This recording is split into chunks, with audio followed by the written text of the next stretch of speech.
환영합니다, 여러분. 오늘부터 창세기를 시작합니다. 여러분, 이제 큐티는 내일 모레 1월 1일부터 창세기 시작하는데, 오늘은 앞서서 창세기가 어떤 책인가에 대한 주제들을 다루도록 하겠습니다.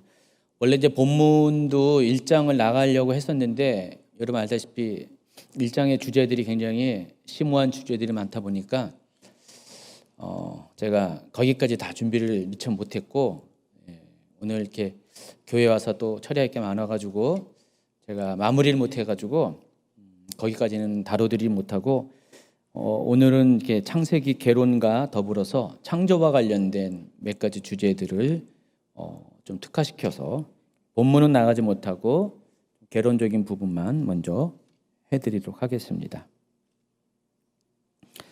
여러분, 창세기는 어떤 책이죠? 성경책이죠. 이렇게 말씀하시는 분이 계시나요? 뭐 누가 이렇게 질문합니다. 뭐 창세기는 무슨 책입니까? 출애굽기는 무슨 책입니까? 뭐 어떤 책은 다 이런 책은 무슨 책입니까? 라고 질문했을 때 여러분이 딱 떠오르는 게 있어야 되죠. 책마다 떠오르는 어떤 그 성격, 책의 주제들, 이미지가 다 있습니다. 자, 창세기 하면 떠오르는 게 뭘까요? 창세기 하면 떠오르는 게 뭘까요? 창세기 하면은 만물의 기원, 또 인류의 기원, 그러니까 시작을 알리는 그런 책이다. 이게 딱 떠올라야 정상입니다. 그렇죠? 창세기는 성경의 첫 번째 책이고, 첫 번째 책이다 보니까 그 성경을 통해서 하나님께서 우리에게 나타내 보이시는, 계시하시는 하나님의 모든 계획들, 하나님의 뜻, 하나님 나라, 또 이런 것들을 알려주는 책입니다. 그게 어떤 것인지를 알려주는 책입니다. 창세기는 그런 책입니다. 세상 만물의 기원을 알려주는 책이고, 더불어서 여러분이 한 가지 또 알아야 될 것은, 창세기는 단지 세상 만물의 기원만 알려주기 위해서 기록된 것이 아니라 이미 하나님은 창세 전부터 우리 인간을 향한 하나님의 구원의 계획을 갖고 계셨어요. 바로 예수 그리스도를 통한 구원의 계획을 갖고 계셨는데, 그 예수 그리스도의 통한 구원의 계획, 이걸 좀 다른 말로 하면은 구속사라고 그랬는데, 이 구속사의 시작을 알려주는 책이 창세기입니다. 그래서 여러분, 이 창세기에는 예수 그리스도라는 이름은 나와 있지 않은데, 명칭은 나와 있지 않은데, 예수 그리스도에 관한 그 예표들이 많이 나와 있습니다. 그래서 하나님은 처음부터 창세기를 통해서 인간의 구원 계획을 이미 여기에 담아 놓으셨어요. 그것을 기록한 책입니다. 두 가지 기억하세요. 하나는, 첫 번째는 세상 만물의 기원을 기록한 책이고, 또 한 가지는 하나님께서 인간을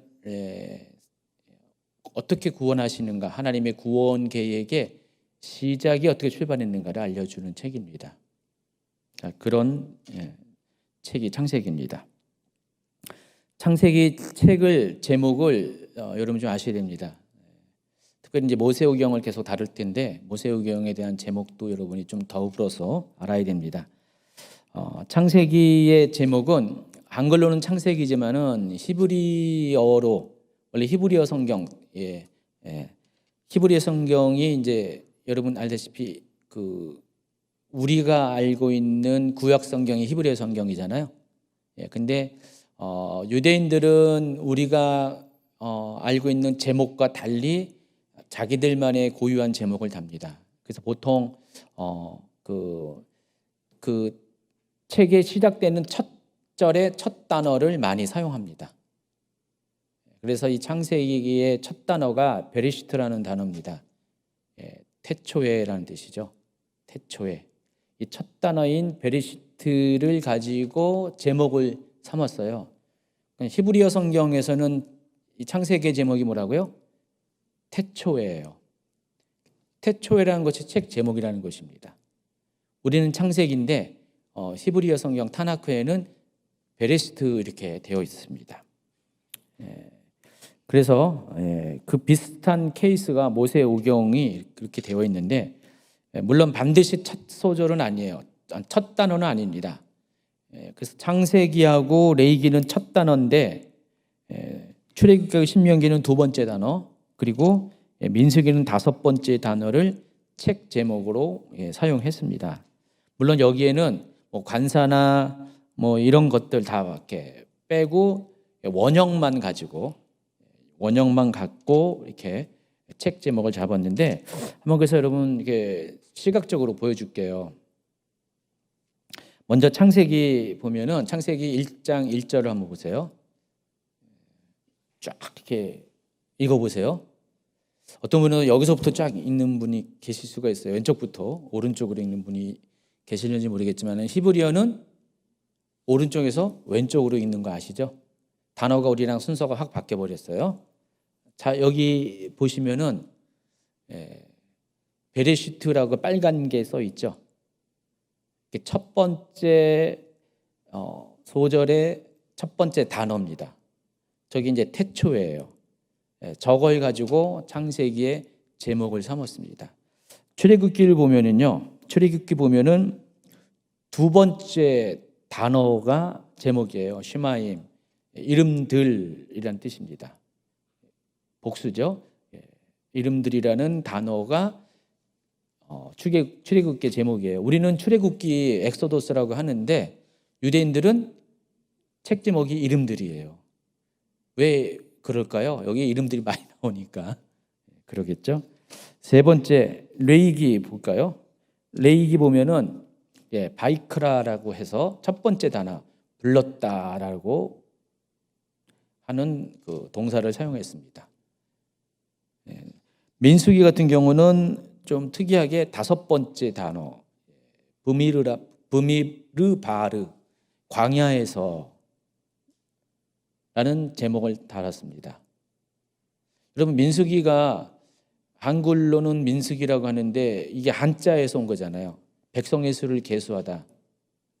그래서 민수기 2장에 보면은 인구조사 내용이 나와요. 또 뒤에 보면은 또 두 번째 인구조사가 또 나오고요. 두 번째 인구조사를 반영해서 책 제목을 잡은 거예요. 그리고 이제 다섯 번째까지 했죠. 그런데 여러분 이게 신명기 남았네요. 신명기는 드바림이라고 해서 말씀들이라는 두 번째 단어를 가지고 책 제목을 삼았습니다. 보통 이제 이렇게 첫 번째 단어를 내지는 두 번째 단어, 자칭 첫 절 안에 있는 중요한 단어를 중에서 선택해서 이렇게 이름을 짓는 방식이 있고요. 또 어떤 주제를 가지고 이름을 짓는 방식이 있습니다. 근데 히브리 성경은 보통 저렇게 첫 소절에 있는 단어들을 중심으로 이름을 적고요.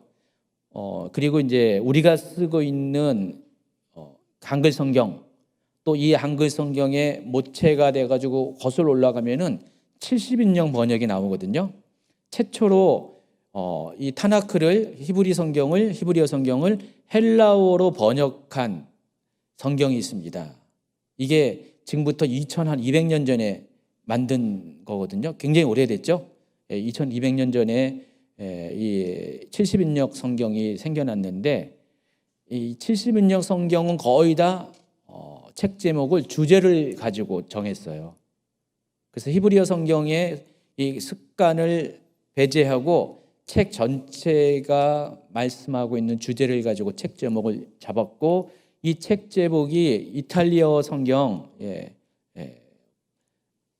이태리어로, 옛날에 로마 시대, 그때 그 로마어로 쓴 불가타라고 벌게이트라고 하죠.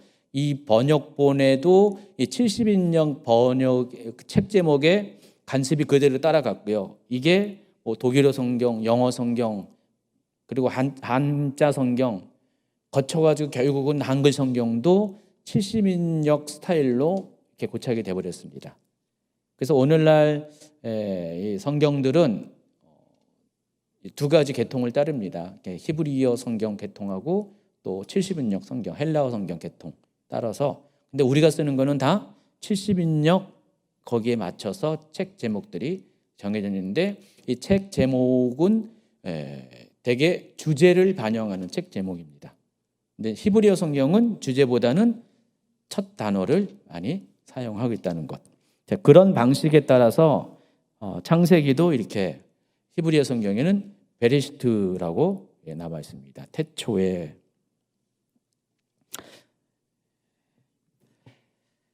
그래서 이제 그런 차원에서 창세기 그 히브리어 성경 말고 우리 일반 성경은 우리가 쓰고 있는 성경 창세기의 기원이 바로 70인역에서 왔다 그랬죠. 그 70인역의 책 제목이 게네시스예요. 헬라어 게노시스인데 이 게네시스가 계보, 세대, 기원, 생성, 출생 이런 것을 의미하는 것입니다. 여러분 여기 요즘 이렇게 유명한 차 있잖아요. 그거 같은 겁니다. 같은 그거예요. 우리는 창세기라고 하는데 차 이름은 뭘까요? 그게 기원이라는 차라 이렇게 봐도 되겠죠. 아예 차에 아마 고급 차의 시작을 알리는 아마 그런 의미에서 제너시스라는 단어를 사용한 것 같아요. 제너시스라는 단어가 이제 일단은 서양 사람들한테는 익숙하잖아요. 창세기라는 것. 그래서 아마 더 그렇게 한 것 같습니다. 이 게네시스가 헬라어예요. 그 헬라어가 이제 영어로 제너시스고 이게 한자어로 창세기로 돼버린 거예요. 그리고 우리는 그대로 한자 성경을 가지고 창세기로 이렇게 부릅니다. 그러니까 세상의 기원을 알리는 그런 책이다라는 뜻입니다. 저자는 누구죠? 창세기의 저자는 모세, 없죠. 모세가 졌다는 것에 대해서. 자, 모세가 지은 책이 이거 말고도 4권 더 있죠. 그래서 모세 오경이라고 부르고 또 히브리어에서는 이거를 토라라고 부릅니다. 이 토라의 원래 뜻은 지식, 교훈, 율법 이런 의미를 가지고 있습니다. 기록 연대가 언제일 것 같아요? 지금으로부터 3,500년 전, 약 3,500년 전에 기록되어 있습니다. BC 1446년에 출애굽 사건이 일어났고 1406년에 이스라엘이 마침내 약속의 땅에 들어갑니다. 그러니까 40년 동안 정확하게 40년 동안을 이스라엘이 출애굽부터 약속의 땅까지 들어가는 그 기간들을 보냈습니다. 대부분 광야에서 시간을 보냈죠. 이 광야 생활 기간 동안에 모세가 한 일이 뭐예요? 이스라엘 백성들을 인도해서 이집트를 탈출시켜가지고 약속의 땅에 들어가게 하는 역할이죠. 근데 그와 더불어 하나님께서 모세에게 준 특별한 사명이 바로 이 성경 기록을 하게 했습니다. 그러니까 모세는 40년 동안 5권의 책을 기록했습니다. 맨 마지막으로 기록한 책이 신명기인데 신명기는 이 40년의 맨 마지막 2달 기간 동안에 발생한 일들을 기록한 겁니다. 모세가 이제 출애굽 1세대를 데리고 나왔어요. 근데 그들이 범죄함으로 인해서 전부 다 광야에서 죽었죠. 그리고 그들에서 가운데 태어난 출애굽 2세대들 정확하게 엄밀히 말하면은 첫 번째 인구 조사할 때 인구 조사에 들어가지 아니하는 사람들 20세 미만의 사람들입니다. 20세 미만 사람들은 인구 조사를 안 했고 20세 이상까지만 인구 조사했거든요. 그래서 인구 조사에서 조사된 모든 사람들은 여호수아와 갈렙 빼고는 다 광야에서 죽었죠. 그렇기 때문에 그 가나안 땅에 들어가는 사람들은 여호수아와 갈렙 빼고는 최고령자가 몇 살이에요? 60세예요, 60세. 그러니까 지금 신명기가 요단강을 건너기 전에 모압 땅에서 모압 광야에서 이스라엘이 2달 동안 거기서 텐트 치고 대기하고 있었는데 그때 모세는 그동안 이제 광야 생활을 하느라고 아직 하나님 말씀에 대해서 율법에 대해서 아주 제대로 공부하지 못하는 그 세대들에게 2달 동안 특별 강습을 한 겁니다. 그러니까 율법에 대해서 확실하게 모르는 사람들에게 광야 세대에게 2달 동안 머무르면서 거기서 한 번 더 하나님께서 지금까지 이스라엘 백성 여기까지 인도하신 그 모든 역사적인 사건들 더불어서 또 가르쳐 주신 율법들을 한 번 더 재교육을 시키는데 그 내용을 기록한 것이 신명기예요. 그래서 이 기간 동안에 2달 동안 모세는 거기 머물면서 마지막 신명기를 기록하게 하죠. 그러면 나머지 창세기, 출애굽기, 레위기, 민수기는 이 40년의 기간 중 어느 시기에 틈틈이 모세가 기록을 했습니다. 그래서 창세기는 어떤 소스를 가지고 기록이 됐을까요? 근데 여러분이 함께 의문을 가진 것이 뭐냐면은 창세기의 내용들은 다 모세가 경험한 겁니까? 경험하지 않은 겁니까? 모세는 출애굽기부터 경험한 거예요. 그러니까 출애굽기부터 신명기까지는 모세의 직접적인 경험한 것들이 반영이 된 기록이에요. 그러나 창세기는 모세가 경험한 건 전혀 없습니다. 모세는 이 창세기 시대에는 살지 않았어요. 출애굽 시대 그것도 몇 장 뒤부터 이렇게 모세가 출연을 하죠. 그러면은 그 창세기는 모세와 전혀 상관없는데 어떻게 모세가 그것을 기록했을까요? 내용을 어떻게 알고 어떻게 알았을까요?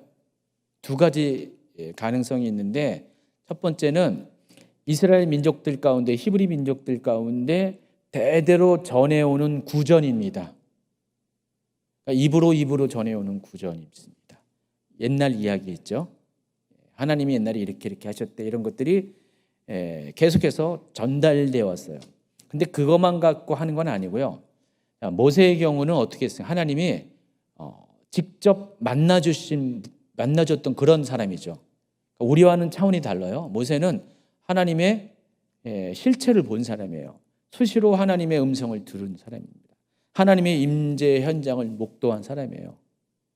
그래서 모세가 창세기의 내용을 어떻게 알았을까? 구전을 통해서 한 내용도 있지만은 또 많은 경우 하나님께서 직접 말씀하신 거예요. 그리고 말씀하신 것을 기록한 게 창세기입니다. 그래서 창세기 이제 1장 같은 경우도 창세기 1장의 내용은 아무리 오래 살았던 사람도 몰라요. 그렇죠? 아무도 모르잖아요. 세상이 어떻게 창세기 보면 이제 1장 2절 이제 하나님이 이제 세상을 창조했고 3장부터는 또 6일 동안의 창조 내용이 기록되는데 그 현장에 있는 사람은 아무도 없어요. 인류 중에 아무도 없습니다. 맨 마지막 6일째 되는 날 아담이 이제 창조되었으니까 그 전에는 인간의 지식이 미칠 수 없는 그런 시간대예요. 근데 그 내용을 누가 어떻게 알고 전해주냐고요. 그거는 구전으로도 알 수도 없는 거죠.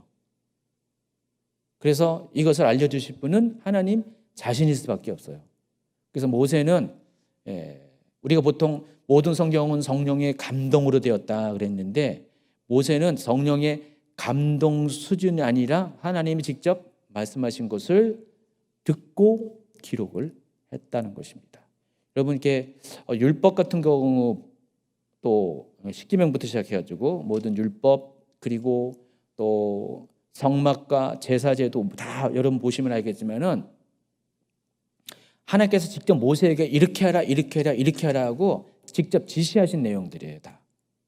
그러니까 모세의 생각이 들어간 게 아니라 모세의 판단이 들어간 게 아니라 모세의 추리를 통해서 막 이렇게 정리한 것이 아니라 직접 합법으로 하나님께서 모세에게 이건 이렇게 하고 저건 저렇게 하고 성막을 짓는 설계도까지 아예 다 일일이 가르쳐 주신 거예요. 그러니까 모세의 개인의 생각은 전혀 0.1%도 들어가지 않은 철저히 100% 하나님으로부터 온 겁니다. 그런 방식으로 하나님은 계명과 율법도 주셨고 또 성막과 제사제도도 가르쳐 주셨어요. 자, 그런 하나님이기 때문에 창세기 기간 동안에 있었던 그 시대 가운데 일어난 모든 사건도 또한 하나님께서 모세에게 똑같이 가르쳐 주셨을 가능성이 굉장히 큰 거죠. 그래서 모세는 그런 방식으로 기록을 했습니다. 4페이지로 이미 넘어갔습니다. 그래서 창세기는 BC 1446년에서 1406년 사이의 어느 기간 중에 기록되었을 것입니다. 자, 그렇다면은 이 출애굽 2세대 같은 경우는 이때부터 창세기를 알았어요. 그렇죠? 이 기간 중에 기록됐으니까 모세가 이 기간 중에 기록된 것을 혼자만 갖고 있는 게 아니라 사람들에게 다 알려줬을 거 아니에요. 그렇겠죠? 예. 그래서 아마 이때부터 사람들은 출애굽 적어도 2세대, 최소한 출애굽 2세대부터는 창세기를 알았을 것입니다. 자, 모세가 창세기를 기록한 것은 몇 가지 이유가 있습니다. 첫 번째, 하나님이 존재하신다는 계시라고 굳이 이 단어를 사용한 이유가 하나님이 말씀하지 않으면 아무도 모르는 거예요. 이거는 하나님 스스로를 내가 누구인지를 나타내 주시 않으면은 사람은 알 방법이 없잖아요. 그래서 하나님께서 직접 자신이 존재하신다는 것을 계시하셨어요. 그래서 이걸 통해서 인간이 경배하고 섬겨야 할 대상은 오직 유일하신 여호와 하나님 한 분인 것을 가르쳐 주기 위해서 창세기를 기록했습니다. 두 번째는 우주 만물과 인간을 창조하신 분이 하나님이고 또 역사를 섭리하시고 주관하시는 전능하신 분이 또 여호와 하나님이신 것을 나타내기 위해서 기록을 했고요. 세 번째, 죄로 인해 타락한 인간을 어둠 가운데서 새로운 생명의 빛으로 이끌어내는 구속의 역사, 제 구속사라고 했죠. 그것을 계획하시고 만들어 가시는 분이 여호와 하나님인 것을 알려주고자 창세기를 기록했어요. 결국은 이 세 가지 기록 목적에 따라서 이 창세기도 그와 같은 내용들이 반영이 되어 있다는 것입니다. 그래서 여러분, 창세기가 존재하지 않았다면은 우리는 우주 만물의 근원을 알 수가 없습니다. 이 세상이 어떻게 시작했는지를 알 턱이 없어요. 그리고 세상 역사를 이끌어가시는 분이 누구인지도 전혀 알 수가 없었습니다. 그러니까 창세기는 그래서 굉장히 중요한 책입니다. 창세기가 빠져버리면 성경이 시작할 수가 없는 것입니다. 첫 발을 내딜 수가 없습니다. 그렇지만 창세기의 근본적인 목적은 바로 예수 그리스도 통한 하나님의 구원 계획을 가르쳐주기 위해서 창세기를 기록했다는 사실을 아시기 바랍니다. 창세기는 두 개로 구조를 나눌 수가 있어요. 50장으로 되어 있는데 1장부터 11장까지를 일부로 자를 수 있고 12장부터 50장까지를 2부로 만들 수가 있습니다. 2부 구성으로 되어 있습니다. 그래서 제1부는 네 가지의 중요한 사건이 나와요. 여기에 1장부터 11장까지는 네 가지의 중요한 사건이 나오고 12장부터 50장까지는 또 4명의 중요한 인물이 나옵니다. 요거는 이제 또 이렇게 본론 진행하면서 제가 또 다시 구체적으로 소개를 하겠습니다. 뭐 여기 이미 나와 있네. 뭐 나와 있는데요. 언제 제가 기록했죠? 그래서 그 창세기 1장부터 11장까지의 그 제1부에는 제일 먼저 천지창조라는 사건이 기록이 되어 있고요. 두 번째는 인류가 타락한 사건, 3장부터 6장까지죠. 그리고 세 번째는 홍수 사건, 네 번째는 그 유명한 바벨탑 사건. 다시요, 창조 사건, 인간의 타락 사건, 세 번째 노아의 홍수 사건, 그리고 바벨탑 사건. 이 네 가지 사건이 주된 내용입니다. 그 12장부터 50장까지는 4명의 인물 중심이라고 했죠. 첫 번째는 아브라함, 두 번째 이삭, 세 번째 야곱, 네 번째 요셉. 이 4명의 사람을 중심으로 기록이 되어 있어요. 여러분이 이제 요걸 보시면 됩니다. 창세기 읽어가면서 처음에는 창조 사건에 대해서 여러분 그 주제로 이렇게 세트로 한번 보고요. 창조 사건이 어떤 것인가, 그다음에 인간의 타락과 관련된 것이 어떤 것인가, 또 홍수 사건, 그리고 바벨탑 사건, 이렇게 굵직굵직하게 이렇게 마치 징검다리 건너듯이 밟고 이해하면 됩니다. 이 아브라함, 이삭, 야곱, 요셉을 가리켜서 보통 뭐라고 부르냐면은 족장이라고 부릅니다. 족장. 당시만 해도 그 혈연 공동체로 살았잖아요. 이때만 해도 나라도 부족 국가, 대부분 부족 국가 형태로 많이 있었습니다. 그래서 혈연 중심의 공동체예요. 그래서 그 혈연 중심의 공동체의 리더가 되는 사람이 그 공동체를 이끌어가는 장자권을 가진 사람이 4명이에요.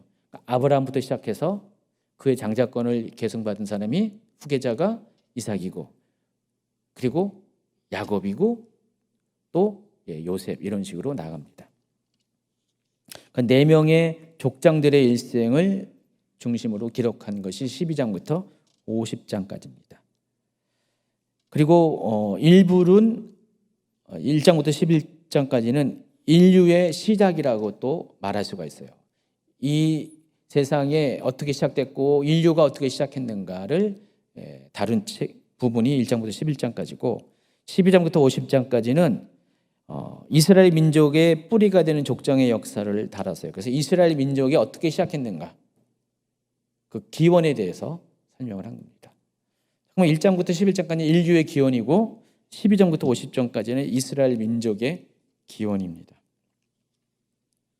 이후에 이제 출애굽기부터는 이제 민족의 역사가 시작되는 거예요. 이스라엘 민족의 역사가 본격적으로 전개가 되는 거고요. 그러니까 창세기 12장, 50장은 그 기원에 대한 다른 거고요. 출애굽기부터는 이제 한 민족이 구성됐죠. 민족의 역사가 전개되고요. 또 최종적으로 신약 성경에 가면은 열방의 역사가 시작돼요. 그래서 성경을 쭉 보면은요, 창세기 1장, 1장부터 11장까지 인류 역사, 또 12장부터 50장입니다. 이거 잘못 기록됐습니다. 50장까지는 가족의 역사, 족장의 역사, 그리고 출애굽기 이후부터 구약의 모든 책들은 민족의 역사를 다룬 거고, 신약 성경부터는 열방의 역사를 다뤘다. 점점 어떻게 돼요? 확대되죠, 범위가. 이런 식으로 성경이 진행이 되고 있습니다. 그래서 전체적으로 보면 성경은 개인에서 가정으로, 가정에서 민족으로, 민족에서 열방으로 확대되는 하나님의 언약의 역사를 서술하는 식이에요. 하나님이 언약이 어떻게 확장되는가, 개인에서 가족으로, 민족으로, 열방으로. 그게 성경이에요. 성경은 그런 흐름으로 나가고요. 그 시작을 알린 책이 창세기입니다. 그래서 여러분 여기 11번 슬라이드 보시면은 이렇게 11번 슬라이드 보면 이렇게 확장이 되는 것입니다. 하나님 나라가 이렇게 작은 범위에서 시작해가지고 점점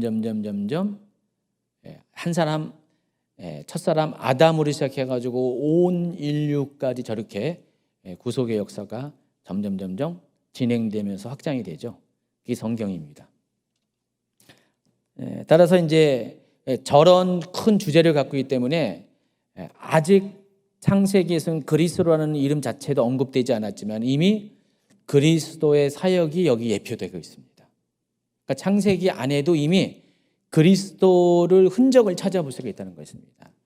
그래서 그것에 대한 몇 가지를 이야기해 주면은요, 창세기 1장 3절에 보면 하나님이 이르시되 빛이 있으라 하시니 빛이 있었다. 그런데 이 빛이 요한복음에 보면은 곧 예수 그리스도라는 것을 알 수가 있습니다.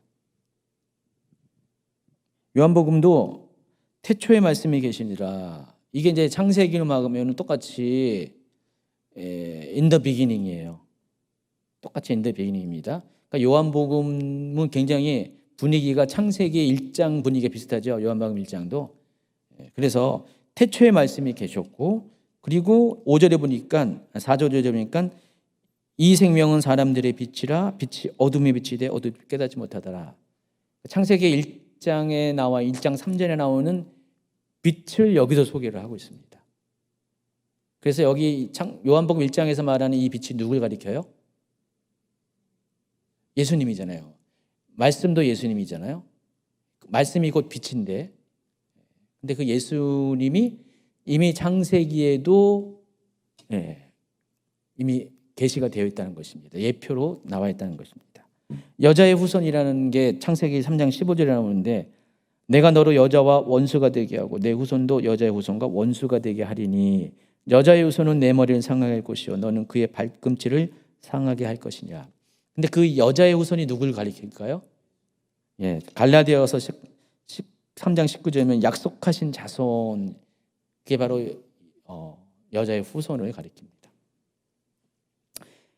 또 창세기 4장에 보면은 아벨이 드린 제사 그리고 아벨이 흘린 피에 대해서 쭉 나오는데, 자, 히브리서 보면은 아벨에 대해서 언급해요. 그러면서 아벨의 피에 대해서도 이야기하고 아벨이 드린 예물에 대해서도 이야기합니다. 이 또한 바로 그리스도를 예표하는 코드입니다. 홍수 이야기도 마찬가지입니다. 창세기 6장부터 9장에 나오는 홍수 이야기가 베드로 전서 3장에도 보면은 홍수와 관련돼서 물은 예수 그리스도의 부활하심 말미암아 이제 너희를 구원하는 편이고 세례하면서 또 이것도 같은 그런 예표로 이야기하고 있고요. 또 어린 양이라는 개념도 창세기 22장에 보면은 아브라함이 이삭을 드릴 때 이삭을 대신해서 번제할 어린 양이 나오잖아요. 이 번제할 어린 양이 요한복음 1장 29절에는 하나님의 어린 양으로서 우리 인간의 죄를 대신해서 죽잖아요. 근데 지금 이삭이 죽을 것을 대신해서 죽는 어린 양이잖아요. 예수님도 그와 같이 이 세대를 위해서 우리를 위해서 이렇게 오실 것이다. 그 얘기를 하고 있고요. 또 야곱의 사닥다리 이야기가 창세기 28장에 나오는데 요한복음 1장 51절에도 예수님께서 그것을 다시 꺼내시면서 그 얘기를 합니다. 자, 이렇게 또 많이 있어요. 가죽 옷 관련된 얘기도 있고 여러 가지 많이 이렇게 예표들이 있는데, 창세기에 보면은 후대의 성경 기록 가운데 나오는 예수 그리스도의 실체를 예표하는 내용들이 곳곳에 숨은 그림처럼 숨어 있다는 사실을 아시기 바랍니다. 창세기 중요한 개론들은 이야기했고요. 이제 창세기 하면 빠질 수 없는 게 창조와 관련된 이야기잖아요. 그래서 본격적으로 이제 본문 들어가기 전에 창조와 관련된 여러 가지 주제들에 대해서 좀 소개하겠습니다. 8페이지입니다. 이게 좀 어려운 듯 쉽고 또 쉬운 듯 재밌고 그래요. 그래서 여러분 요 부분을 좀 집중해서 듣기 바랍니다. 창조란 과연 뭘까라고 할 때 여러분 창조라는 게 과연 뭘까요? 창조, 영어로 creation이라는 이 단어가 과연 뭘까요? 어떤 의미가 있는가? 자, 그것을 알려면은 히브리어에서 창조라는 뜻으로 사용된 단어들을 연구해 보면은 창조가 어떤 의미인지를 알 수가 있어요. 히브리어는 총 4가지의 창조와 관련된 단어가 있습니다. 다 창조로 번역할 수가 있다는 거예요. 첫 번째가 이 바라라는 단어입니다. 바라 55회를 사용했어요. 근데 여러분 태초에 하나님이 천지를 창조하시니라 할 때 이 창조가 바로 바라입니다.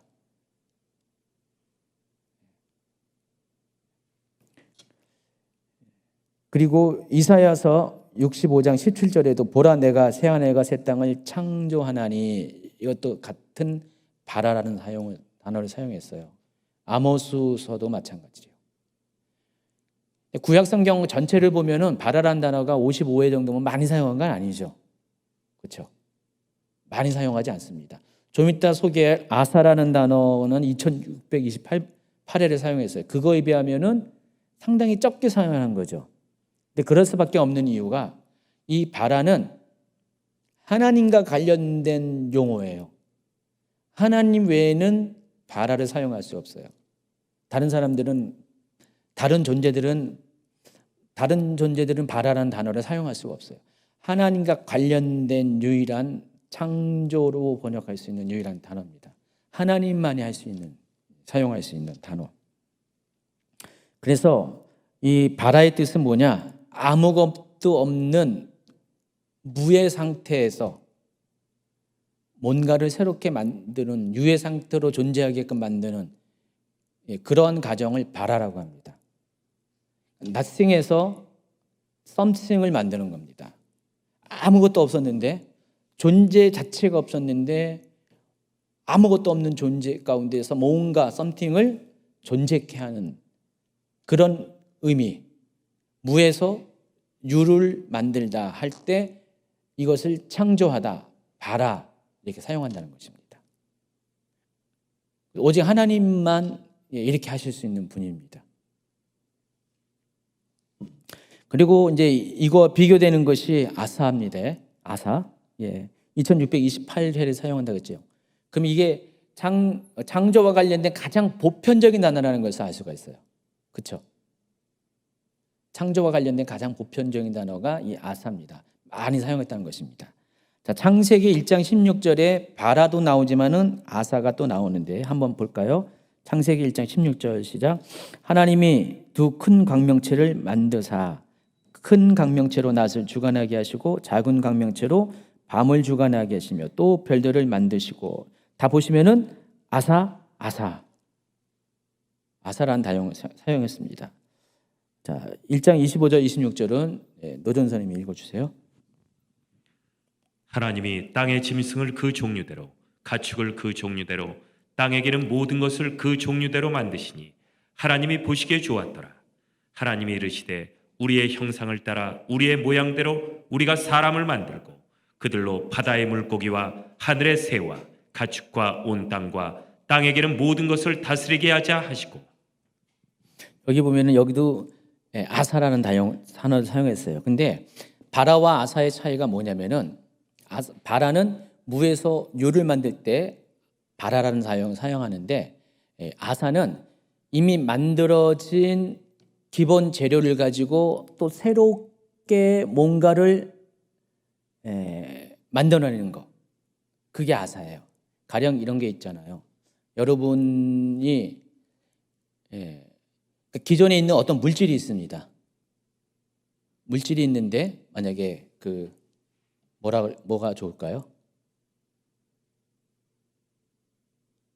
무슨 금속 같은 거 이런 걸 가지고 그 재료를 가지고 이전에는 전혀 존재하지 않는 새로운 제품을 만들었다.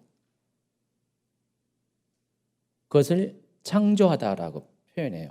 그때 이 창조는 아사예요. 근데 반드시 기본적으로 뭔가가 있어야 돼. 있는 것과 같고 전혀 존재하지 않았던 새로운 어떤 물건을 만들 때 아사라는 단어를 사용한다는 것입니다. 어떤 사람들이 있잖아요. 저 사람은 어떤 창조성이 많어. 창조력이 참 뛰어난 사람이야. 이렇게 막 많이 표현하잖아요. 그렇죠? 근데 그 창조성이 많다, 창조력이 뛰어나다는 것은 전혀 없는 무의 상태에서 유를 만드는 거와는 상관없어요. 뭔가 있는 것을 가지고 어떤 재료를 가지고 아이디어를 가지고 새로운 제품을 만들어내는 거잖아요. 아주 신기하고 놀라운 제품을 만드는 거잖아요. 제가 이제 집에 이제 물건을 사들이는 경향이 좀 있습니다. 아이디어 상품을 제가 많이 좋아해요. 그래서 그 페이스북 보면은 막 이렇게 광고가 잘 떠요. 요즘 페이스북 광고 떠가지고 제가 그거 보고 물건을 좀 삽니다. 처음에는 좀 이렇게 제발 좀 그런 거 좀 그만 사라 그랬는데 요즘은 이제 혜택을 최 목사님이 좀 보고 있잖아요. 그렇죠? 왜 고개를 이러지? 그 중에 하나가 당길대라는 게 있어요. 아세요? 들어보셨어요? 당길대. 보통 우리가 청소할 때 밀대로 막 밀어 막 그러잖아요. 밀대로 막 청소해. 밀대는 들어봤죠? 우리 마포걸레 이런 거를 왜 마포걸레를 이제 마포에서 만들어서 마포걸레 뭐예요? 이름 모르겠는데. 보통은 이제 청소할 때 밀잖아요. 이렇게요. 근데 이거는 반대로 당기라는 의미에서 당길대. 해가지고 끝에 스펀지가 있어요. 흡수력이 좋은 스펀지가 있어요. 또 튼튼하고 물을 빨리 빨아들여요. 그래가지고 저희 집에 강아지 키우잖아요. 전에는 우리가 무식해가지고 몰라서 아이디어가 없어가지고 애들이 이렇게 옆에다 찔끔찔끔 싸면은 그 두루마리 휴지로 닦고 또 칙칙 뿌려가지고 또 닦고 손에 묻죠. 휴지 많지요. 가지고 그냥 두루마리 한 달 소비량이 꽤 많았었어요. 근데 어느 날 이제 제가 그걸 보고요. 주문해가지고 구입했어요. 가지고 오줌을 싸면은 닦아가지고 그걸 한번 쫙 해가지고 쭉 한번 빨아들여요. 그리고 뒷면으로 한번 또 닦아요. 깨끗하게. 그리고 화장실에 가가지고 거기 물을 뿌려가지고 적신 다음에 쭉 당겨버려요. 레버가 있어요. 쭉 당기면 물이 쫙 빠져요. 그래서 당길 때예요. 제가 그거 사고 칭찬 많이 들었어요. 최 목사님한테. 잘 샀다고. 오랜만에 칭찬 들었습니다. 아이디어 상품이에요, 진짜. 이제 그런 것들이 뭐죠? 그렇게 만드는 걸 가리고 아사라고 합니다. 근데 그 당길 때를 만들 때는 전혀 없는 무에서 유를 만든 게 아니라 뭔가를 가지고 만든 거잖아요. 플라스틱이라는 재료가 있고 좀 스펀지라는 재료가 있잖아요. 그런 것들을 다 조합해가지고 이렇게 새롭게 전에는 존재하지 않았던 제품을 만드는 것. 그게 창조하다예요. 그게 아사예요. 근데 그 아사로 만든 제품 만들기 위해서는 먼저 뭐가 있어야 돼요? 바라로 만든 뭔가가 있어야 돼요. 그렇죠? 그 재료들이 있어야 됩니다. 바라와 아사가 그 차이라는 것입니다. 이해하시겠죠? 그럼 여기 이 아사라고 나온 것들은 다 뭐예요? 이미 바라로 하나님이 먼저 창조해 놓은 것을 가지고 아사가 2차적으로 만들어진 거예요. 좀 이따 또 그건 설명을 하겠습니다. 그리고 이 아사는 그래서 하나님에게만 사용한 것이 아니라 사람에게도 사용해요. 저 사람은 창조성이 좋다. 그럼 저 사람은 아사가 좋다. 이렇게 표현할 수가 있는 겁니다. 세 번째가 야차르라는 단어를 사용합니다. 모두 63회를 사용하는데 이것은 토기장이가 흙으로 아름다운 그릇을 만들듯 무엇인가 재료를 가지고 만드는데 아사랑 비슷한 것 같은데 이것은 좀 빚다라는 뜻으로 많이 사용해요. 그래서 아사랑은 좀 약간 비슷한 개념이에요. 근데 이 야차르라는 단어가 어디에 사용했냐면은 인간 창조와 관련돼서 사용을 했습니다. 물론 25장에 인간 창조할 때도 아사라는 단어를 사용했죠. 근데 2장에 보면은 인간 창조에 대한 본격적인 이야기 나올 때 이때 야차르를 사용합니다. 2장 7절. 여호와 하나님이 땅의 흙으로 사람을 지으시고 생기를 그 코에 불어넣으시니 후 사람이 생명이 되니라. 여기에 그 지으셨다라는 것이 야차르예요. 또 창세기 1장 27절 읽어주세요. 하나님이 자기 형상 곧 하나님의 형상대로 사람을 창조하시되 남자와 여자를 창조하시고 1장이에요. 여기 보면은 이 창조하다는 바랍니다. 그리고 아까 읽었나요? 1장 26절 8페이지에 있는 26번 슬라이드요.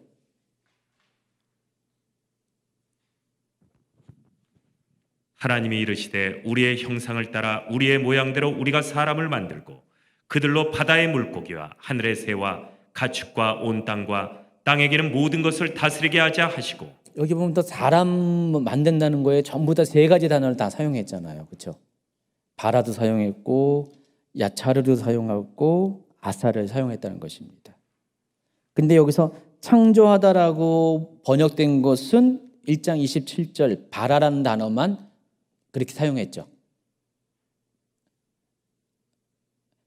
1장 27절만 창조라는 단어에만 바라라는 단어만 이렇게 창조로 번역했고 나머지 야차루 또 아사는 짓다 만들다 이런 단어로 번역을 했어요. 감을 못 잡겠어요? 용도가 다르다고 그런 뜻이에요. 그래서 창조라는 개념으로 이야기할 때는 없는 것을 있는 것으로 만들 때는 이렇게 바라라는 단어를 사용했는데 지금 흙을 가지고 사람을 지었다라고 할 때는 흙이라는 존재가 있고 그걸 가지고 만들었기 때문에 바라가 아니라 야차르를 사용했다는 것입니다. 이해하시겠어요? 이 부분은 이제 본문 할 때 자세히 또 설명을 할게요. 그리고 네 번째가 바나라는 단어를 사용하는데 모두 380회를 사용합니다. 창세기 2장 22절. 여호와 하나님이 아담에게 취하신 그 갈빗대로 여자를 만드시고 그를 아담에게로 이끌어오시니. 원래 이 바나라는 게 짓다, 건축하다, 수선하다 그런 뜻으로 많이 사용해요. 건축하다라는 뜻으로는 350번 이상 번역했는데 이 만들다라는 메이드라는 뜻으로는 3번밖에 번역이 안 되는데 그 중에 하나가 창세기 2장 22절이에요. 이해하시겠죠? 어쨌든 이렇게 네 가지의 단어가 창조와 관련돼서 사용되고 있습니다. 근데 순수한 창조의 의미, 무에서 유의 창조는 오직 바라라는 단어만 사용하고 나머지 3개는 창조하다라는 뜻으로도 번역은 하지만 대부분 뭐예요? 만들다, 짓다, 건축하다, 뭐 그런 의미가 있다는 사실을 아시기 바랍니다. 그래서 이것을 좀 정리하면은 하나님께서는 영원전부터 스스로 존재하시면서 아무것도 존재하지 않은 무의 상태에서 유를 창조하셨다. 이게 바로 바라. 그리고 또 하나님께서는 토기장이가 그 뜻대로 흙을 가지고 그릇을 만들듯이 창조된 물질을 재료로 해서 말씀만으로 모든 만물들을 창조했다라고 할 때 이 창조는 아사 또는 바나 또는 야차르라는 단어를 사용한다는 것입니다. 그래서 여러분 이렇게 2개의 그룹을 나눠야 돼요. 바나와 나머지 3개 바라와 나머지 3개 아사, 바나, 야차르. 바나라는 단어는 이렇게 많이 얘기 안 하고 아사와 야차르를 많이 사용하더라고요. 일단 기본적으로 이렇게 알고 있고요. 이제 지금 개론 부분이니까 제가 이거를 이렇게 소개하고 나머지 이제 본론 들어갈 때 이해 또 맞게끔 또 자세히 설명을 하겠습니다. 근데 여러분이 창조와 관련된 질문 중에서 많이 궁금한 것 중에 하나가 언제 창조됐냐? 질문은 자체를 안 해보신 분도 있지만은 대부분 이렇게 언제 창조하는가에 대한 궁금증이 많습니다. 왜냐하면 요즘 같은 시대에 또 이렇게 이스라엘 관련된 메시지들이 많이 들어오면서 여러분 지금 이스라엘의 유대력이 있잖아요. 유대력. 올해가 몇 년이죠? 유대력으로? 5781년이죠. 그러니까 유대력은 뭐냐면은 창세기를 근거로 이 세상이 언제 시작했냐? 5781년 전에 시작됐다는 거예요. 그게 유대력이에요. 그 뜻이에요. 그러면은 이 지구는 지금 현재 6,000년이 안 된 거잖아요. 그러면 어떻게 돼요? 창조는 언제 일어난 거예요? 약 5,800년 전에 일어났다는 거예요. 근데 여러분 믿습니까? 안 믿습니까? 뭐라고 대답을 해야 될까? 신앙적으로는 믿고 싶은데 과학적으로는 글쎄요. 그렇게 하시는 분이 있지 않나요? 실제적인 우리의 고민입니다, 이게. 그래서 창조는 과연 언제 일어났는가? 이거에 대해서 여러분이 당연히 궁금하지 않은 것 같지만 궁금해요. 이 부분을 설명할 때 여러 가지 이론들이 많이 있는데 근데 방금 소개한 이 창조와 관련된 4가지의 단어를 통해서 보면은 여러분이 이 부분에 대한 힌트를 얻을 수가 있어요.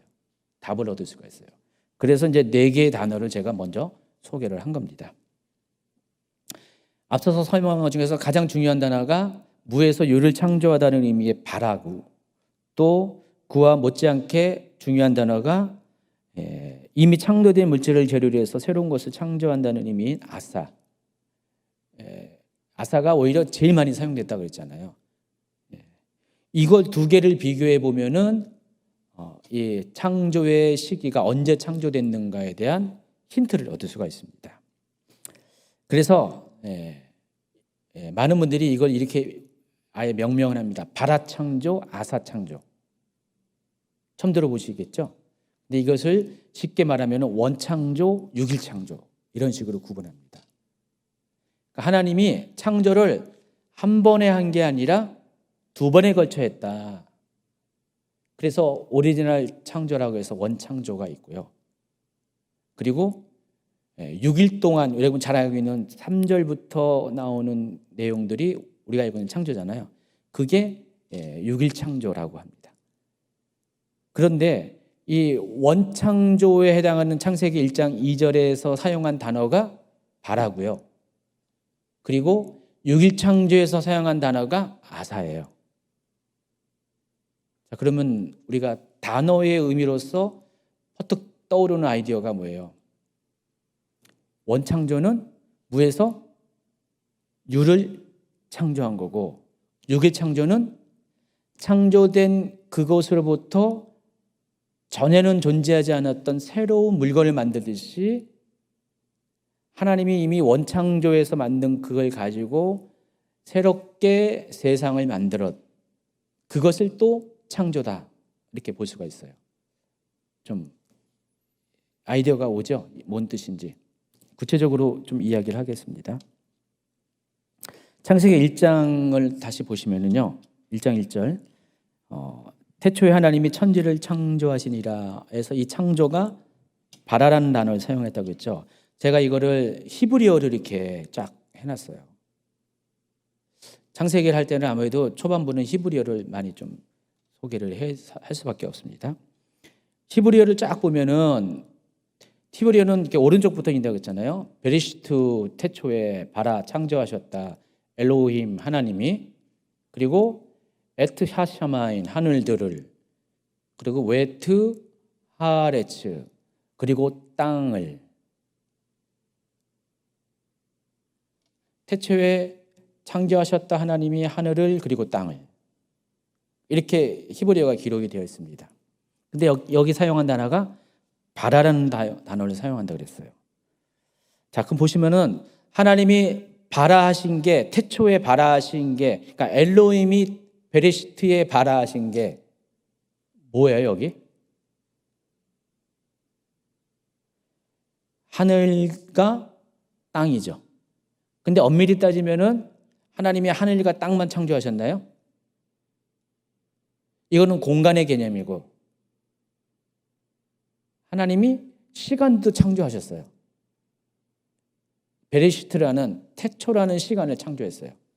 그러니까 하나님이 창조하는 그때의 시간이 만들어진 거고, 그리고 그러니까 하나님이 창조 사역이 시작한 그 시간이, 그때가 바로 시간이 시작된 거예요. 시간의 창조고, 그리고 그때 제일 먼저 만든 게 하늘과 땅을 만드셨다는 것입니다. 그러니까 바라와 관련돼서 하나님이 창조하신 것은 세 가지. 태초라는 시간을 창조했고, 하늘이라는 공간과 땅이라는 공간, 이 세 가지를 만들었어요. 좀 이렇게 이분법 하면 시공간을 만들었어요. 이게 1장 1절의 의미입니다.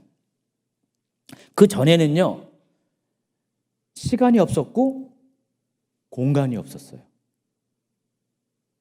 완전히 아무것도 없었어요. 완전히 무의 상태, 나싱의 상태였는데 하나님께서 시간도 만드셨고 공간도 만드셨다는 것입니다. 그래서 바라라는 단어를 사용했어요. 그래서 하늘과 땅은 이전에는 절대로 존재하지 않았던 것들입니다. 그래서 이것을 무의 상태에서 유를 창조했다고 해서 바라라는 단어를 사용할 수밖에 없었던 것이고요. 이것을 가리켜서 원창조라고 부릅니다. 그래서 이 내용이 창세기 1장 1절부터 2절까지의 내용이고요. 이제 원창조를 통해서 무에서 유를 만드신 하나님, 하늘과 땅을 만드신 하나님께서는 3절부터는 그 만들어 놓은 것을 가지고 하늘과 땅의 천지만물을 또 창조하십니다. 그래서 그 순서대로 첫째 날은 빛을 창조하시고, 둘째 날은 궁창을 창조하시고, 세 번째 날은 땅과 바다 그리고 식물을 창조하시고, 넷째 날은 해와 달과 별을 창조하시고, 다섯째 날은 물고기와 새를 창조하시고, 육축과 짐승과 그리고 인간을 여섯째 날에 창조했습니다. 그래서 이 창조할 때 창조하다라는 단어, 만들다라는 단어를 사용했는데 이게 바로 아사예요. 그러니까 1절에는 바라라는 단어를 사용했는데 요 6일 창조 때에 이 창조하다는 뜻, 만들다로 번역했는데 요거는 아사라는 단어를 사용했다는 것입니다. 그러니까 히브리어 원어적으로 단어를 달리 사용했다는, 구분해서 사용했다는 것을 아시기 바랍니다. 그래서 여러분도 이해하기 편하게 여러분 한 가지 좀 약간 이렇게 질문이 있을 거예요. 제가 6일 창조의 목록을 쫙 할 때 하나님이 위에 하늘과 땅을 만드셨는데 이게 어떻게 된 거야? 둘째 날에 궁창을 만드셨고 셋째 날에 땅을 만드셨으면 이거 뭐야? 이렇게 질문이 나올 수밖에 없어요. 그것도 생각도 안 하신 분도 뭐 몇 분 계시겠지만은 들으면서 이상하다? 그런 생각을 하는 것이 정상이라는 것입니다.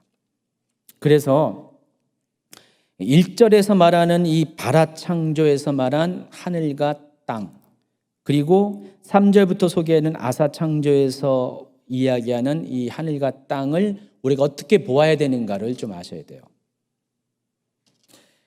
뒤에 이제 소개하겠지만은 어떤 분들은 이 1절, 2절을 하나로 묻고 1절, 2절과 이 3절 이하의 내용을 어떻게 이해하냐면은 1절은 하나님의 천지 창조에 대한 서원이고 하나님이 천지를 창조했습니다라고 그냥 먼저 이렇게 말을 하는 거고 3절부터는 그걸 구체적으로 부가적으로 설명하는 것이다 이렇게 보는 사람이 있어요.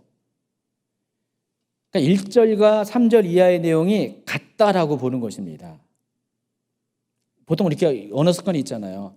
먼저는 그냥 하나의 뭉퉁구리를 해가지고 뭔 얘기를 해요. 내가 어디 갔어. 딱 먼저 이야기하고 결과론적으로 딱 얘기하고 그 다음부터는 어떻게 왜 언제 이렇게 갔는가를 자세하게 설명할 수가 있잖아요. 누구랑 대화를 할 때. 마치 그런 식으로 1절은 그런 서원의 의미고 그리고 3절부터는 구체적인 내용을 기록한 것이다 라고 보는 사람들이 있어요. 그런데 그런 경우에는요 2절이 설명할 수가 없어요. 2절을 보세요. 그 내용이 이제 뒤에 기록이 되어 있는데 2절을 보면 땅이 혼돈하고 공허하며 흑암이 깊음이 있고 하나님의 영은 수면 위에 운행하시니라. 하나님이 하늘과 땅을 창조하시는데 그 땅의 상태에 대해서 이야기하는 거예요. 땅의 상태를 이야기하는데 혼돈하고 공허하며 흑암이 깊음이 있고 하나님의 영은 수면에 운행하자. 근데 그 상태에서 3절부터 빛이 있으라 했거든요. 그러면은 1절은 우리가 이해할 수가 있어요. 만약 서원이라 그러면은 하나님이 태초에 선지를 창조하시느라 그냥 선언으로 이해할 수가 있는데 2절은 뭐로 설명할 수가 없다는 것입니다. 아까 그런 식으로 이야기하면. 그래서 1절과 3절 이하는 같은 창조의 이야기를 하는 것이 아니라 약간의 관점의 다른 창조로 이야기하겠다는 것을 여러분이 아시기 바랍니다. 그래서 이 1절에서 말하는 하늘과 또 뒤에 6일 창조에서 말하는 8절에서 말하는 하늘이 같은 하늘이 아니에요. 땅도 마찬가지입니다. 그래서 그것을 제가 설명을 하겠습니다. 1절에서 이제 하늘에 대해서 이야기했죠. 자, 그런데 이 하늘이라는 단어가 샤마임이라는 단어를 사용합니다. 그러면 히브리어에서 임자가 들어가면 다 복수라고 그랬죠. 그래서 이 샤마임은 원래 직역하면 뭐예요? 하늘들이에요. 그러니까 하나님이 하늘들을 창조했다는 거예요. 여러분 우리 한국 사람들 개념에 하늘들? 하늘이면 하늘이지 하늘들이 뭐야? 그렇게 생각 안 들어요? 근데 유대인들은요 하늘을 그렇게 생각했어요. 여기 그림에 보시면요 35번 슬라이드 보시면은 이게 유대인들의 머릿속에 있는 하늘입니다. 자, 유대인들은 첫째 하늘이 있고요. 우주 공간 둘째 하늘, 그리고 그 너머 하나님이 계신 또 하늘. 세 개의 하늘로 생각하고 있어요. 하늘은 세 개다. 그렇지만 하나다. 뭔 말이에요? 하늘은 이렇게 구분할 수가 있는데 그럼에도 불구하고 하나로 불렀어요. 마치 이거예요. 여러분, 엘로힘이라는 단어가 복수잖아요. 그 뭐예요? 엘로힘은 뭐예요? 하나님들이라는 뜻이에요, 원래는. 아세요? 하나님들. 근데 하나님은 하나님들입니까? 하나님이시잖아요. 하나님은 한 분이시잖아요. 우리가 보통 이 엘로힘 단어 안에 삼위일체 하나님은 설명할 수가 있잖아요. 그래서 하나님은 세 위격을 갖고 계시지만 한 분이세요. 그래서 그런 하나님의 존재 상태를 표시하는 단어가 엘로힘이에요. 복수이지만 실은 단수. 그래서 유대인 관점에서 이 하늘도 복수이지만 단수. 그래서 샤마임이라는 단어를 사용하고 번역도 하늘들이라고 번역하지 않고 하늘로 번역하는 거예요. 이해하시겠어요? 네. 그래서 히브리어에서 샤마임은 유대인의 관점 속에 있는 하늘을 말하는 것이고, 이 하늘은 하나님께서 시간을 창조했던 그 태초의 시간과 함께 창조했던 우주 공간으로서의 하늘을 가리킵니다. 우주 공간으로서. 그러니까 우주 전체, 지구의 하늘을 포함한 우주 전체를 말하는 그런 하늘입니다. 코스모스. 헬라어로 이제 우주를 코스모스라고 하잖아요. 근데 히브리어에서는 우주라는 단어가 없어요. 코스모스로 번역할 수 있는 단어가 없어요. 히브리어에서는. 그냥 히브리어에서는 그냥 샤마임이에요. 근데 여러분, 한글은 뭐예요? 우리 한글은 우주 공간과 하늘을 구분하잖아요. 헬라어도 구분해요. 근데 히브리어만 이거 구분이 안 돼요. 히브리어에는 이런 구분이 없어요. 다 하늘이에요. 그래서 6일 창조를 보면은 좀 이해가 되겠습니다. 6일 창조에 보면은요, 이런 내용이 있어요. 1장 6절부터 8절. 둘째 날 창조의 내용입니다. 하나님이 이르시되 물 가운데에 궁창이 있어 물과 물로 나뉘라 하시고 하나님이 궁창을 만드사 궁창 아래의 물과 궁창 위의 물로 나뉘게 하시니 그대로 되니라. 하나님이 궁창을 하늘이라 부르시니라. 저녁이 되고 아침이 되니 이른 둘째 날이니라. 여기 궁창이라는 단어가 라키아라는 단어를 사용했는데, 이 궁창이라는 뜻이 이런 뜻이에요. 두들겨서 넓게 펼친 판. 그 유대인의 관념에서 하늘은 그냥 넓게 펴진 판 위에 별들이 탁 붙어 있는 게 하늘이에요. 3차원의 공간으로 개념이 아니라 2차원의 공간 개념으로 본 거죠. 근데 여러분 재미있는 게 8절에 보면은 하나님이 먼저 이제 6절에 궁창을 만드셨고요. 그리고 그 궁창을 하늘이라 불렀다고 그랬어요. 샤마임이라고 불렀다는 것이에요. 왜 이런 표현이 나오냐?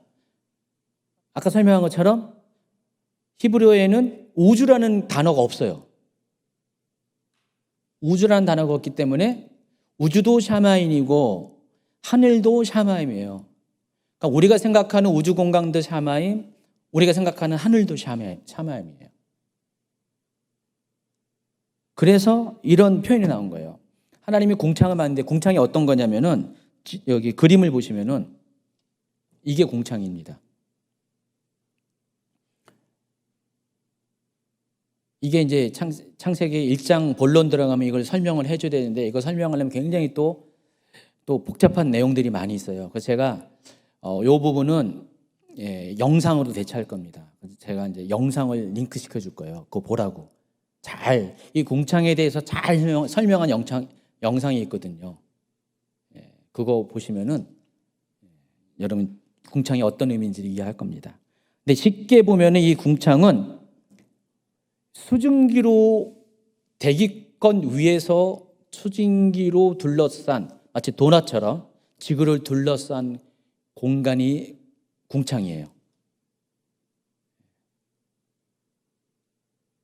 근데 이 궁창에 있는 물은요, 액체 상태로 있는 게 아니더라고요. 저는 수증기 액체 상태로 있는 기체 상태, 그게 아니라 고체 상태로 있어요. 왜 그러냐면은 우리가 올라가서 어떻게 해요? 온도가 떨어지죠. 그럼 비행기 타고 가면은요, 비행기 거기 한 고도 한 만 미터 이렇게 올라가잖아요. 비행기가요. 거의 10,000m 가까이 올라갔는데 거기 보면 바깥에 기온이 나오죠. 영하 몇 도예요? 몇십 도잖아요. 영하 몇십 도. 몰라요? 비행기 한 번도 안 타봤어요? 그럼 여러분이 그 비행기가 올라간 고도에서 밖에 나가면은 얼어 죽어요.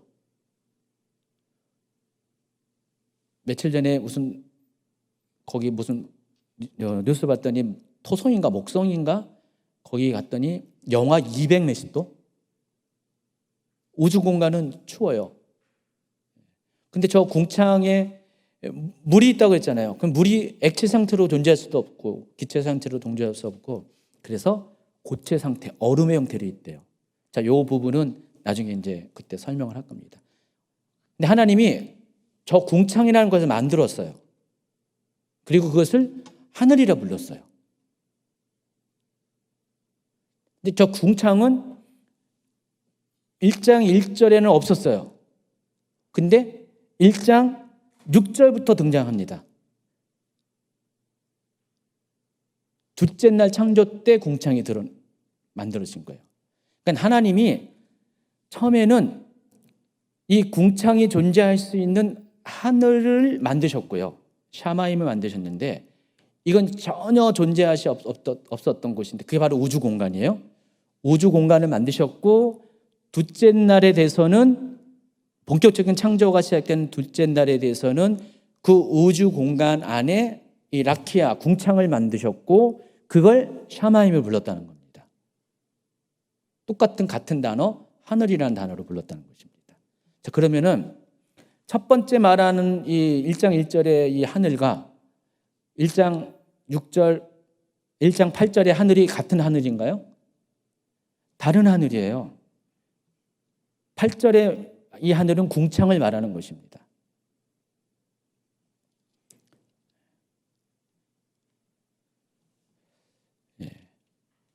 그래서 이제 이 궁창은 홍수 때에 사라져 버립니다.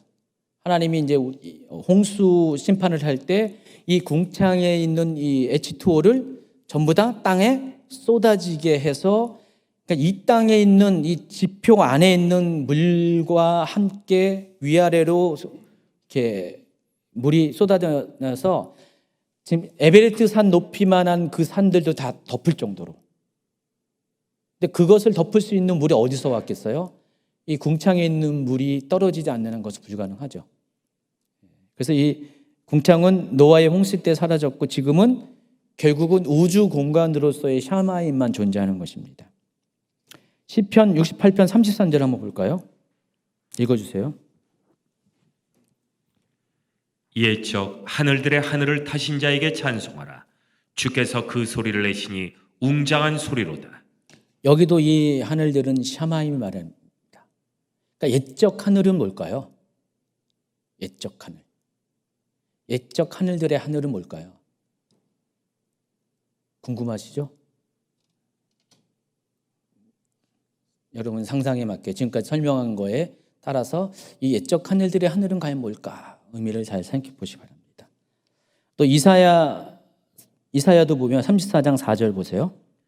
하늘의 만상이 사라지고 하늘들이 두루마리같이 말리되 그 만상의 쇠자람이 포도나무 잎이 마름 같고 무화과나무 잎이 마름 같으리라. 이거는 이제 마지막 심판 때의 장면을 묘사하는 건데 계시록 6장 14절에도요 이렇게 나와 있어요. 하늘은 두루마리 말리듯이 사라져 버린다. 이런 비슷한 표현이 있는데 자 보면은 33절과 4절 이사야 시편 68편 33절과 이사야 34절 4절 보면은 하늘들이라는 복수를 사용했는데 여기 사용한 단어들도 다 샤마임과 관련된 단어입니다. 그래서 이 하늘로 번역한 이 샤마임은요, 기본적으로 우주 공간을 가리키는 단어고요. 그리고 이 우주 공간을 하나님께서 원창조 때, 창세기 1장 1절 때에 이 우주 공간을 창조하신 것입니다. 그럼 하나님이 하늘들과 땅을 만드셨다, 창조하셨다. 그렇게 이렇게 원래 직역하면 그렇게 되잖아요. 예, 근데 이제 하늘들이라는 개념 자체가 실은 복수 형태지만은 단수로 불러야 되는 거죠. 예, 그래서 유대인이 생각하는 그 삼층천의 하늘을 말하는 거고요. 그래서 하나님이 1장 1절에 만든 거는 우주 공간으로서의 하늘을 만든 거고요. 또 둘째 날 만든 하늘은 궁창으로서의 하늘을 만든 거예요. 근데 두 개 다 뭐예요? 창조죠. 두 개 다 창조예요. 전에 없었던 거예요.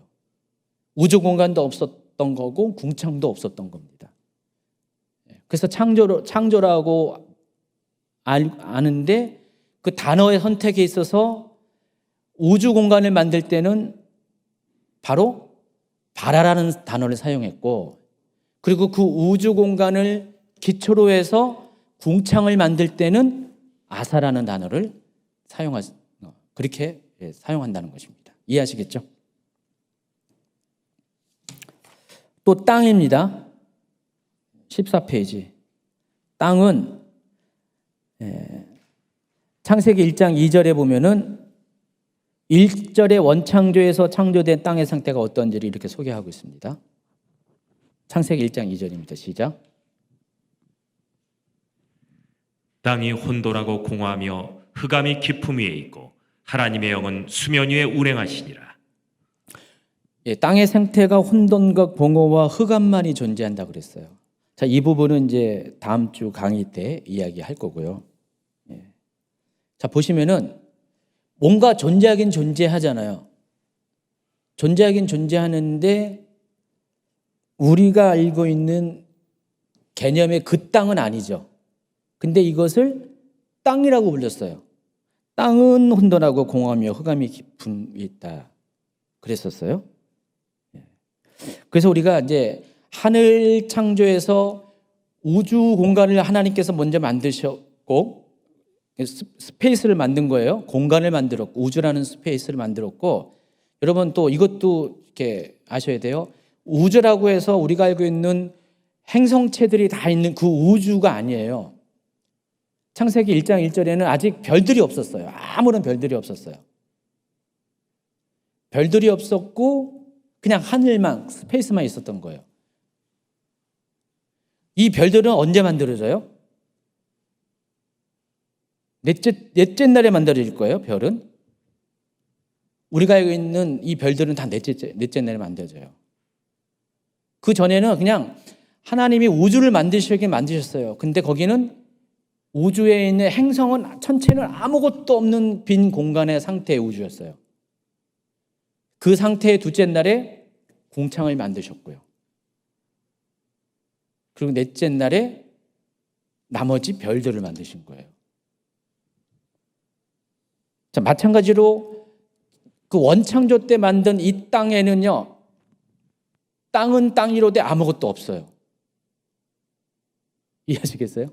땅은 땅이로되 아무것도 없는 혼돈하고 공허하고 흑암만 있는 그런 땅이었습니다. 그래서 하나님이 땅을 언제 만들었냐? 셋째 날에 땅을 창조하십니다. 셋째 날 창세기 1장 9절 10절.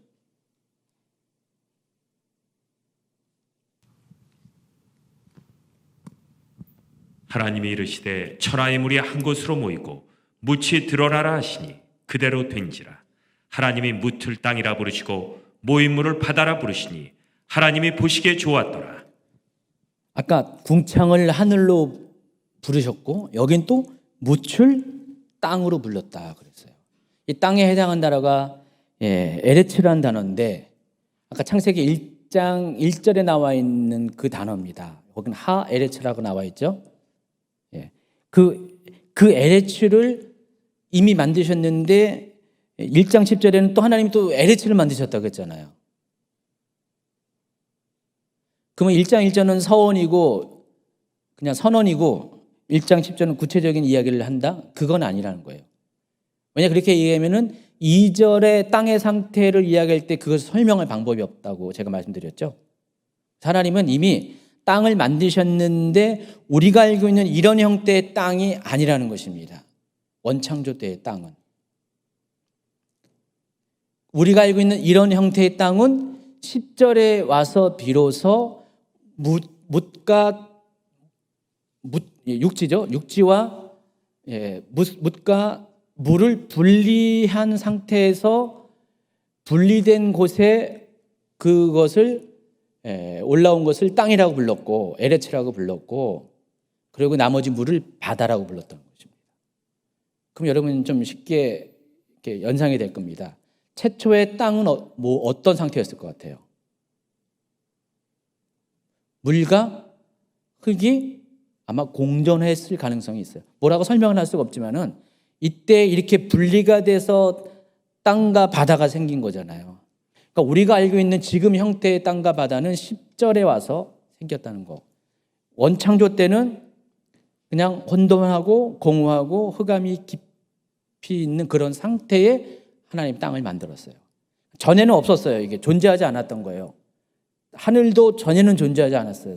공간도 존재하지 않았는데 하나님이 공간을 만드신 거고 6일 창조에 와서 비로소 우리가 알고 있는 이런 형태의 그런 모든 세상 만물들을 6일 창조에서 차례차례로 만들어가기 시작했다는 것입니다.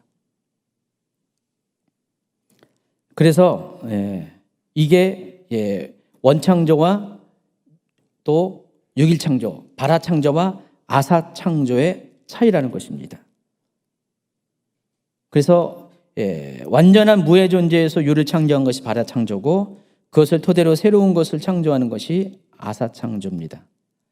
그리고 또 이 원창조, 바라 창조는 우주를 중심으로 한 창조고 6일 창조, 이 아사 창조는 지구를 중심으로 한 창조로 여러분 구분할 수가 있습니다.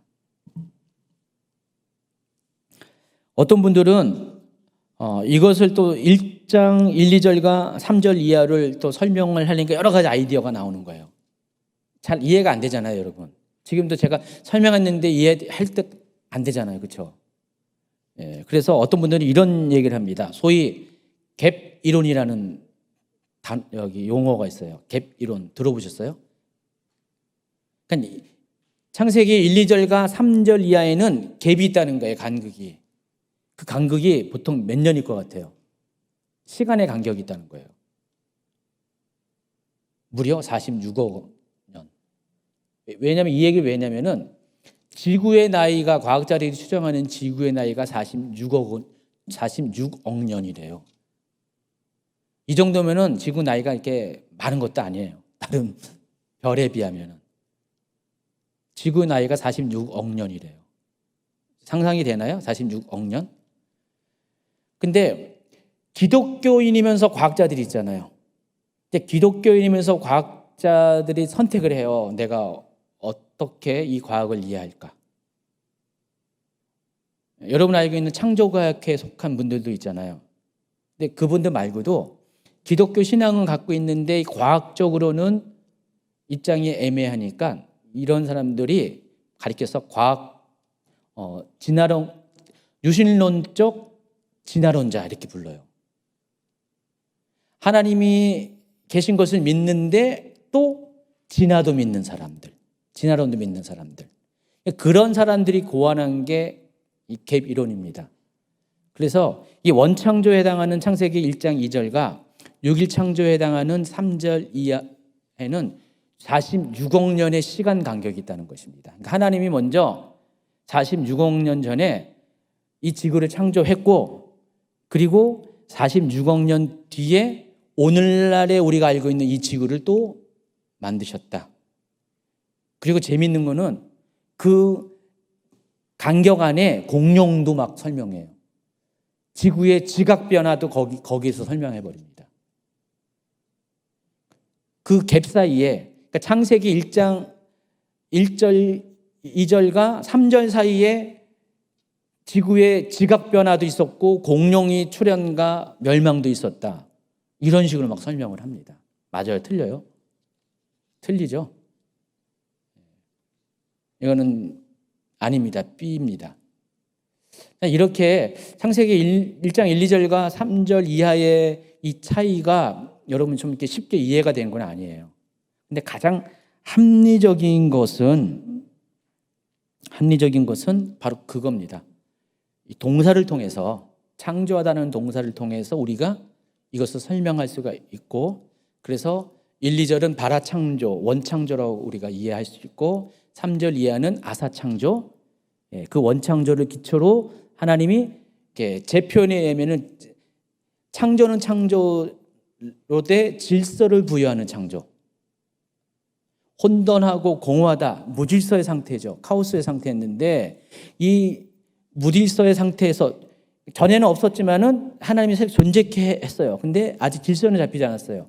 이거를 하나님이 3절 이하의 6일 창조 때 질서를 만들어가면서 거기 질서에 맞게끔 새로운 것들을 만들어 주신 거예요. 전에 집이 없었어요. 집이 전혀 없었어요. 집을 덩그러니 졌어요. 근데 거기서 살려니까 어떻게 해요? 아무런 공간도 없고 그냥 벽만, 천장만 딱 있어요. 살 수가 없잖아요. 그러니까 거기에 어떻게 해요? 방을 나누고 거실을 만들고 구조를 탁탁탁 만들어가지고 창문도 달고 마치 그러한 것처럼, 예를 들어서, 이것도 적합한 설명은 아니에요. 예를 들어서 하나님께서 6일 창조에는 원창조에서 만들어 놓은 것을 기초로 새롭게 질서를 만들면서 전에는 없었던 샤마임, 라키아로서의 샤마임도 만들고, 전에는 불분명했던 무추로서의 에레치도 만들고, 거기에 동시에 바다도 만들고 별도 만들고 식물도 만들고 공중의 새도 만들고 물고기도 만들고 이런 식으로 하나씩 만들어 갔다라고 창조를 이해하셔야 된다는 것입니다. 하나님이 또 왜 창조를 하셨는가? 창조의 목적은 뒤에 쭉 나오는데 세 가지. 예수님이 한 창조, 골로새서 1장 16절. 만물이 그에게서 창조되되 하늘과 땅에서 보이는 것들과 보이지 않는 것들과 혹은 왕권들이나 주권들이나 통치자들이나 권세자들이라 만물이 다 그로 말미암고 그를 위하여 창조되었고. 그리고 이 세상은 인간들에 의해서 창조했다. 창세기 1장 28절 29절. 하나님이 그들에게 복을 주시며 하나님이 그들에게 이르시되 생육하고 번성하여 땅에 충만하라. 땅을 정복하라. 바다의 물고기와 하늘의 새와 땅에 움직이는 모든 생물을 다스리라 하시니라. 하나님이 이르시되 내가 온 지변에 씨 맺는 모든 채소와 씨 가진 열매 맺는 모든 나무를 너희에게 주노니 너희의 먹을 거리가 되리라. 세 번째는 하나님의 영광을 위해서 인간을 창조했어요. 내 이름으로 불려지는 모든 자 곧 내가 내 영광을 위하여 창조한 자를 오게 하라. 그를 내가 지었고 그를 내가 만들었느니라. 그 외에 또 이제 성경에 보면은 여러 가지 하나님의 창조에 대한 이유들이 좀 설명이 되는데, 일단 대략 세 가지 정도로 하나님이 이 만물을 창조한 이유가 예수님을 위한 창조고, 인간들을 위해서 만물을 창조했고, 또 인간은 하나님의 영광을 위해서 창조를 했다. 자, 근데 이 창조 세계가 영원할 것 같냐? 그렇지 않습니다.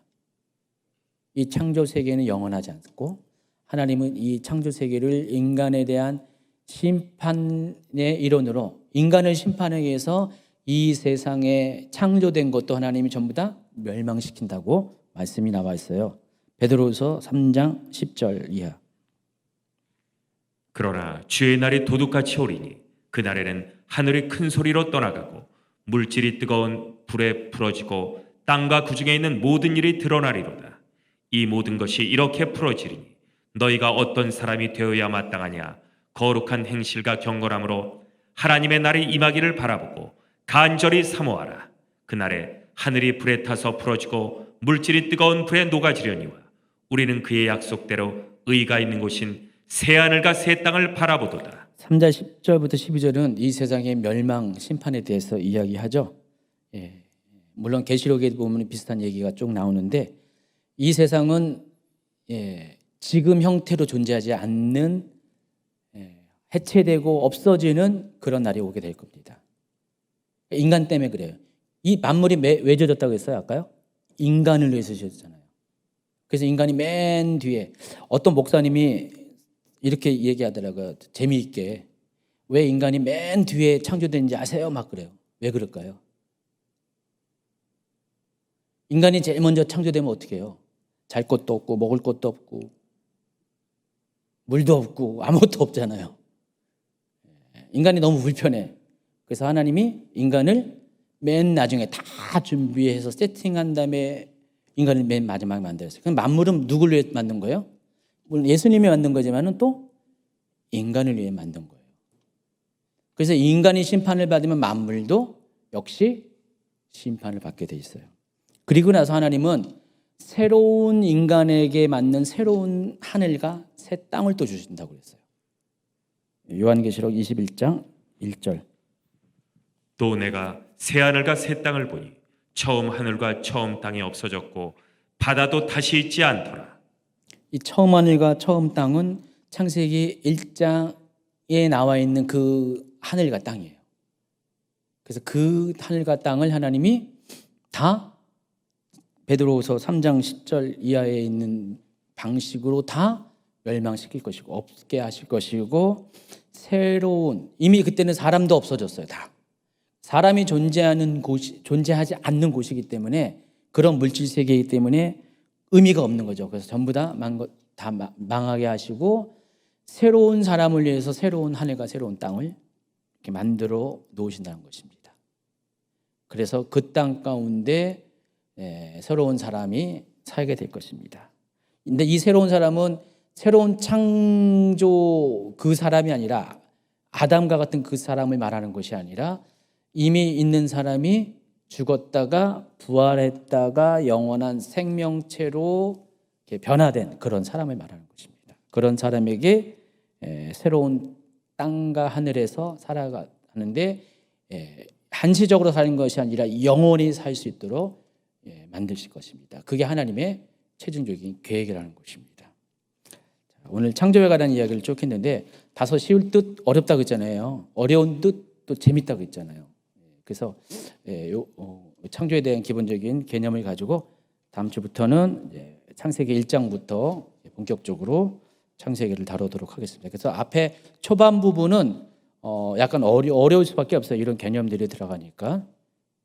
그래서 제가 보조 자료를 틈틈이 여러분에게 링크시켜서 볼 수 있도록 도와드리겠습니다. 기도합니다.